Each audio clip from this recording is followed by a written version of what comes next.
సత్య అయితే ఇంట్లో ద్వీపం పెట్టి పూజ చేసి నైవేద్యం ముడుపు కడుతుంది. ఇక ముడుపుని అయితే అక్కడ పెడుతుంది. ఇక పూజ అయిపోయాక అందరికీ హారతి ఇచ్చి వాళ్ళ దగ్గర ఆశీర్వాదం తీసుకుంటుంది. ఇక సత్య అలా చేశాక ఎంతలో అక్కడ ఉన్న ప్రమిది అక్కడ ముడుపుపై పడిపోయి అదంతా మంటలుగా అయిపోతుంది. అది చూసి ఇంట్లో వాళ్ళంతా షాక్ అయ్యి ఆ మంటలు ఆర్పడానికి ప్రయత్నిస్తారు.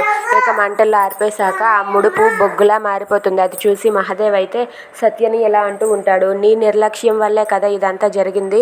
అసలు ఆ ముడుపు దేనికి కట్టావు, అది ఇప్పుడు నైవేద్యంగా మారింది అని చెప్పి అంటూ ఉంటాడు. అది విని సత్య అయితే బాధపడుతూ ఉంటుంది. ఇంతలో మహాదేవ్ అయితే అక్కడికి పూజారి గారిని పిలిపించి వాళ్ళ జాతకాలు అయితే చూపిస్తాడు. ఇక ఆ పూజారి గారు ఎలా అంటారు, పెళ్ళికి ముందు వీళ్ళిద్దరు జాతకాలు ఒకసారి చూపించారా అని చెప్పి అంటే, వీడు మాకు ఆ ఛాన్స్ ఎక్కడ ఇచ్చాడు, వీడి జాతకాలు చూపించే వరకు ఉన్నాడా అని చెప్పి అంటూ ఉంటాడు. ఇక అది విని పూజారి గారు వాళ్ళిద్దరి జాతకాలు చూస్తారు.